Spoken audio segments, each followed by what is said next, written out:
Agora eu convoco para o último painel e convido aos que o painel anterior pudesse voltar aos seus assentos no auditório, e convido para o último painel, e para presidir esse último painel, o professor Jean Saad. Esse painel será debatido as questões sobre ações coletivas e demandas repetitivas pelo expositor professor Felipe Borrin, e também convido a doutora Roberta Ramos para debater sobre o tema.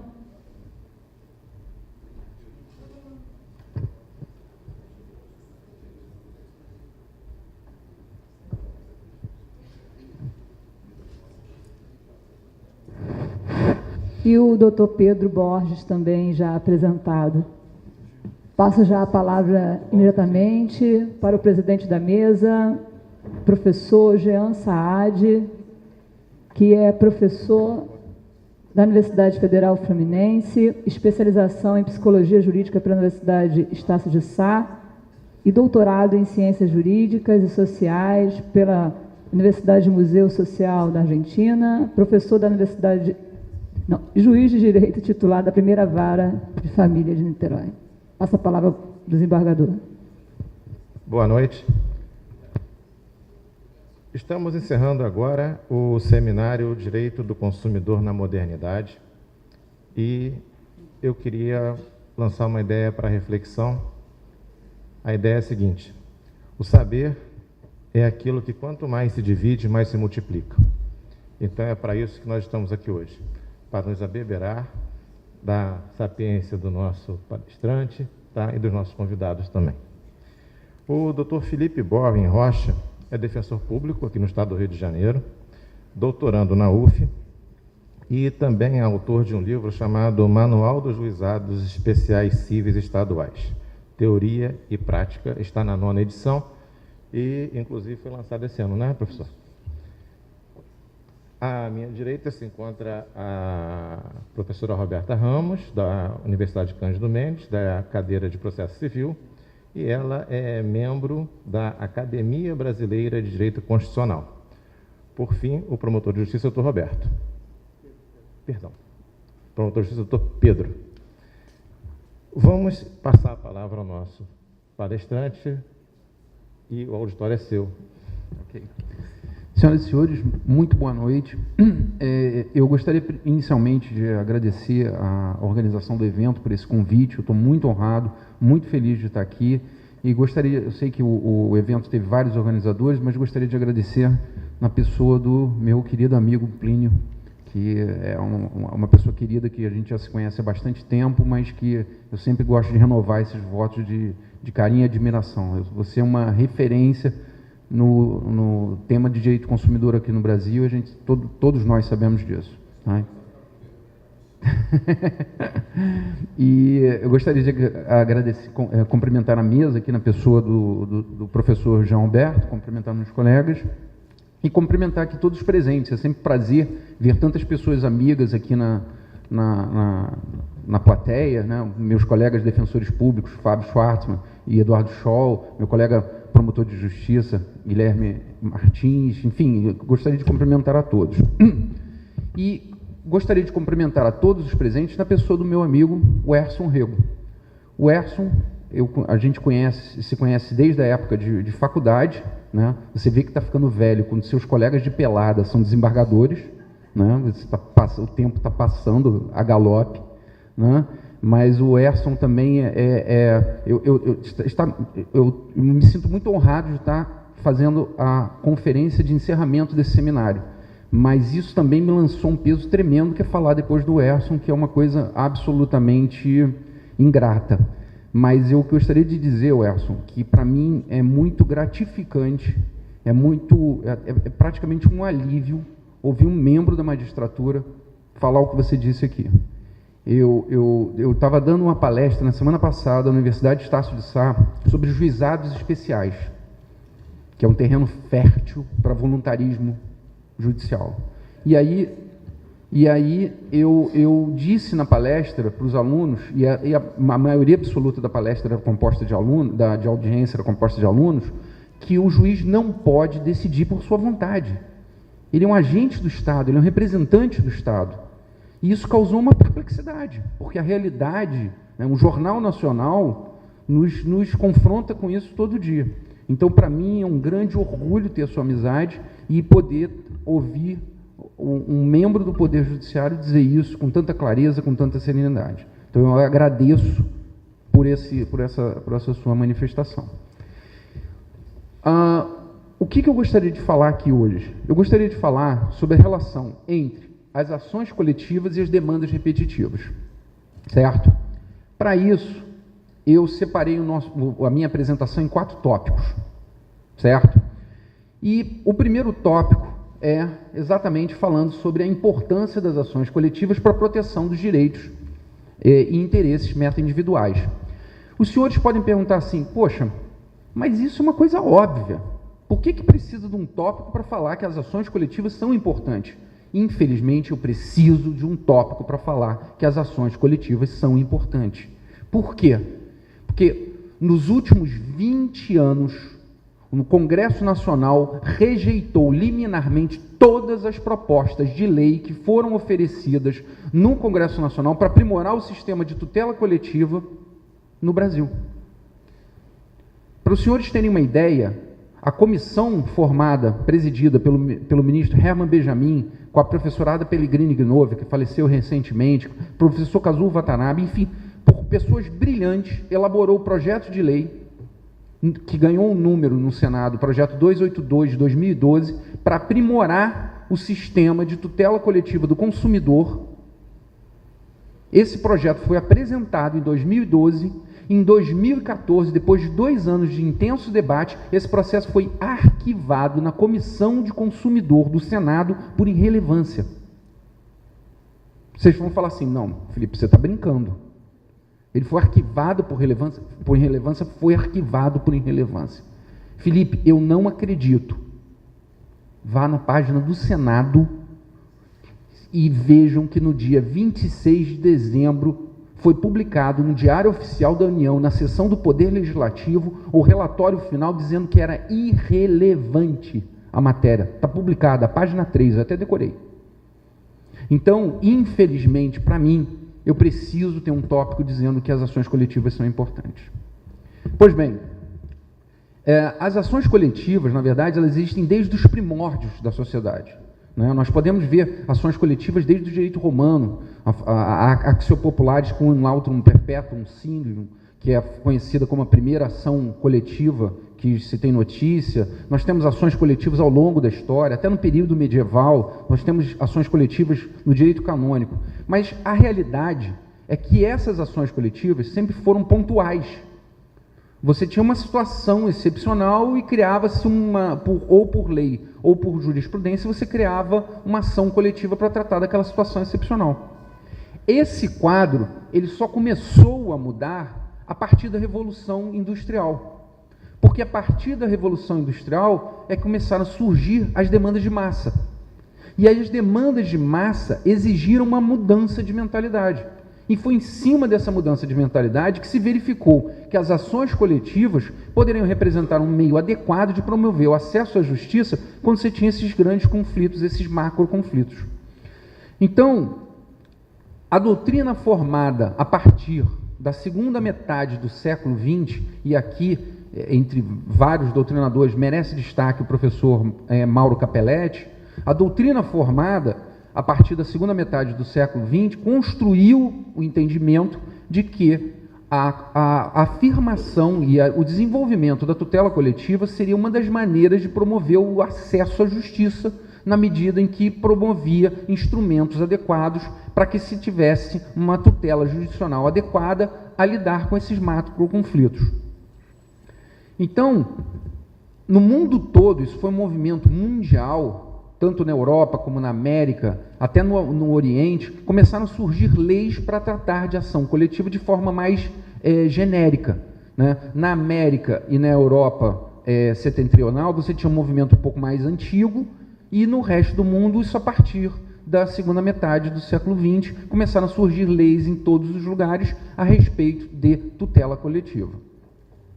No Brasil, especificamente, nós podemos encontrar tutela coletiva desde o período imperial. Aliás, a primeira ação coletiva que se tem notícia aqui no Brasil, isso é bem interessante, foi uma ação coletiva, que seria uma ação popular, para tratar direito ambiental, né? Aliás, o imperador Dom Pedro I foi um dos primeiros ambientalistas, chefe de Estado do mundo, e ele previu expressamente ação coletiva para tratar direito ambiental. E no Brasil nós tínhamos muito pouco, mas alguma coisa de ações coletivas, né? A Constituição de 34 previa ação popular, ela foi suprimida em 37, mas voltou em 46. Enfim, nós tínhamos a doutrina do habeas corpus, mas o panorama era muito desalentador em matéria de tutela coletiva no Brasil, até 1965. Em 1965 vem a Lei da Ação Popular e deflagra um novo período, uma nova era dentro da tutela coletiva no Brasil. Após a Lei da Ação Popular, nós tivemos a Lei da Ação Civil Pública, em 1985, e a Constituição Federal, em 88, que previu mandado de segurança coletivo, que falou das legitimidades das associações e dos sindicatos, que previu o inquérito civil e a ação civil pública, enfim, que deu uma nova roupagem a respeito da tutela coletiva. E aí, na década de 90, aí nós tivemos um grande número de leis para tratar de tutela coletiva, o Estatuto da Criança e do Adolescente, o Código de Defesa do Consumidor, a Lei do CAD, a Lei de Probidade Administrativa, etc, etc, etc. Então, apesar do Brasil ter um grande número de ações, de leis tratando de ações coletivas, a realidade é que essas leis não tinham uma perspectiva estruturante, uma visão de montar um sistema que pudesse regular a tutela coletiva de uma forma mais abrangente, de uma forma mais ampla. Na verdade, o que a gente acabou desenvolvendo? Uma série de leis que funcionavam sem uma comunicação adequada entre si. E aí, a falta de regras gerais fez com que se construísse um cenário onde boa parte da forma de interpretação da legislação, das regras sobre tutela coletiva no Brasil, fossem pautadas pela orientação jurisprudencial, principalmente dos tribunais superiores. Isso significa que, de certa forma, você deu vazão a uma insegurança jurídica e a criação de regimes jurídicos diferenciados para ações coletivas. Então tem o regime da mandado de segurança coletivo, o regime da ação popular, o regime da uso capião coletiva e assim sucessivamente, né? Essa questão trouxe para a doutrina o desafio de criar uma nova visão a respeito das ações coletivas. Então hoje, modernamente, a gente fala não propriamente das ações coletivas, nós falamos da tutela coletiva. A tutela coletiva abrange não só a atuação judicial coletiva, mas também a atuação extrajudicial coletiva, que compreende audiências públicas, que compreende mediação, conciliação, que compreende amicus curiae, que compreende, enfim, termos de ajustamento de conduta e uma série de outras medidas. Então, toda essa realidade, ela hoje é tratada através do nome chamado de tutela coletiva.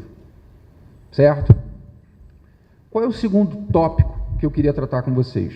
O segundo tópico que eu queria tratar com vocês é a forma como as leis sobre ações coletivas são interpretadas no Brasil na atualidade. Hoje, em razão desse quadro normativo que eu apresentei, existe uma dispersão das regras sobre tutela coletiva. Como é que funciona isso?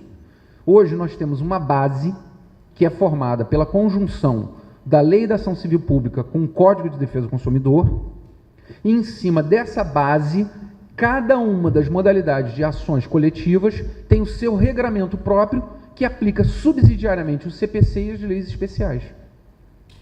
Então, eu posso ter uma ação popular regulando uma questão X coletiva sobre um regime que funciona através das regras da Lei da Ação Popular, à luz do CDC e da Lei da Ação Civil Pública, com aplicação subsidiária do CPC. E eu posso ter uma ação civil pública tratando exatamente da mesma questão com um regime jurídico diferente.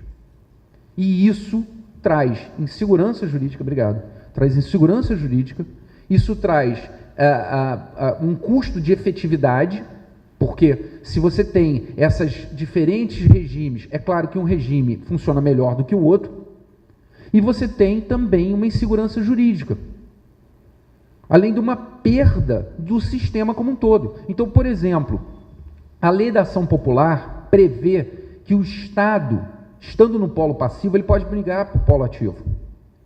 Isso é uma coisa importantíssima.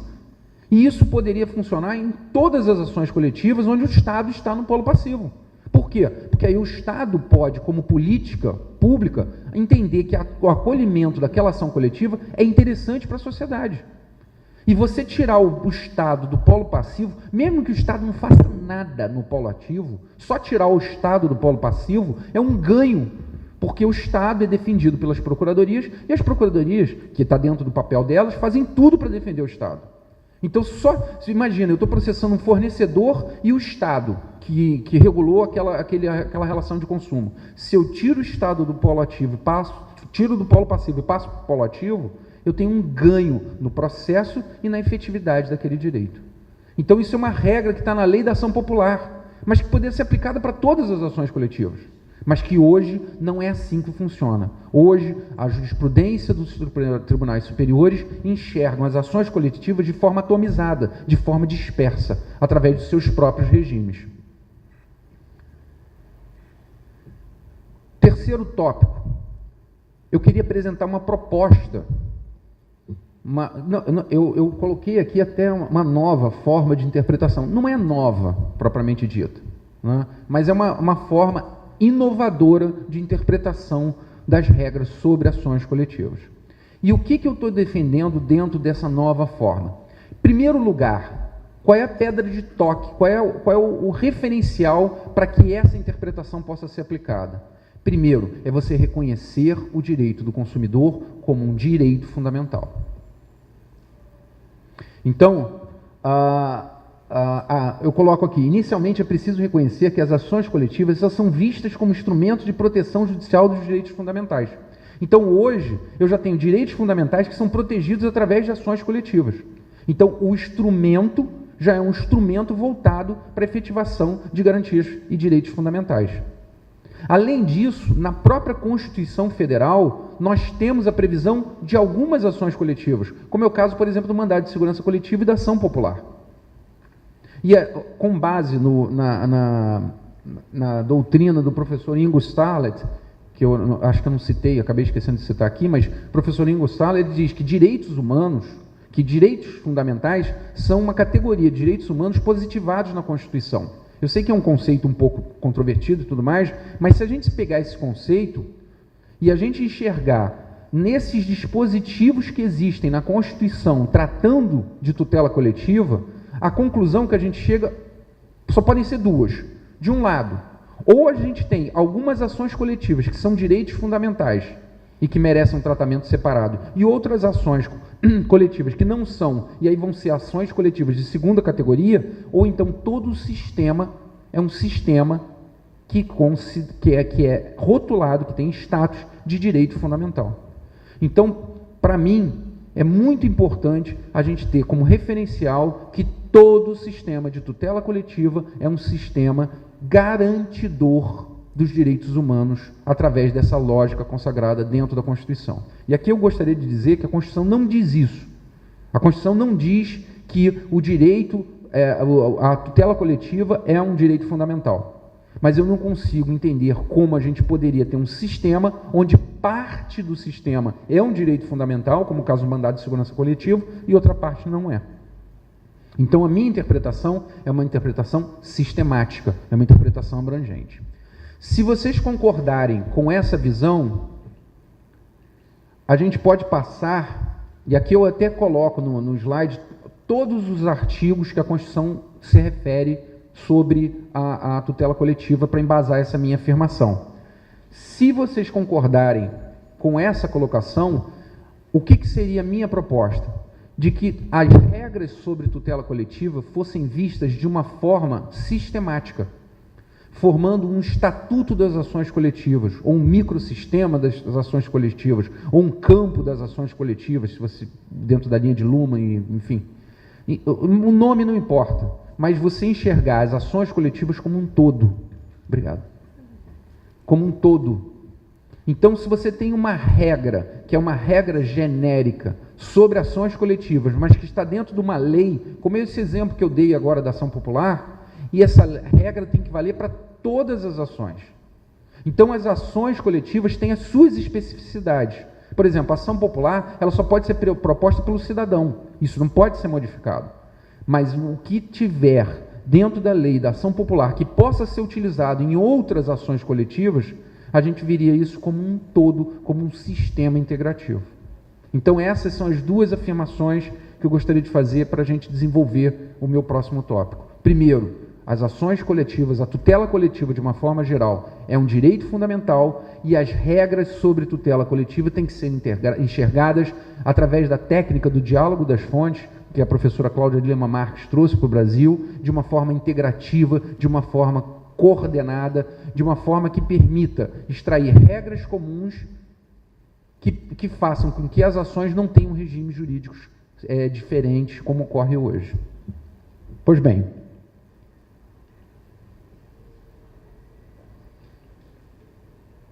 e aí, em conclusão, com isso, somente nas hipóteses onde nenhuma regra sobre tutela coletiva trate de maneira adequada de uma situação é que poderão legitimamente ser utilizados de forma subsidiária os componentes do processo comum.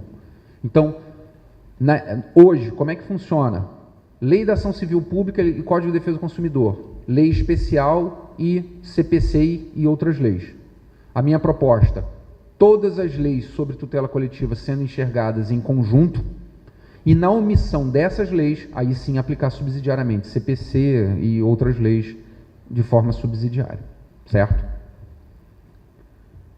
Pois bem, é evidente que, se me perguntassem qual a minha opinião, eu diria, a minha opinião é que o ideal seria que nós tivéssemos um código de processo coletivo, como, aliás, várias vezes foi tentado junto ao Congresso Nacional, sem sucesso. Tá? Então, essa forma de interpretação, embora ela tenha esse viés constitucional, embora ela tenha esse arcabouço técnico, não é a solução ideal. A solução ideal, no meu modo de ver, seria um código de processo coletivo que pudesse dar segurança jurídica para os operadores do direito e que pudesse abraçar todas essas regras que devem reger a tutela coletiva. Pois bem, quando a comissão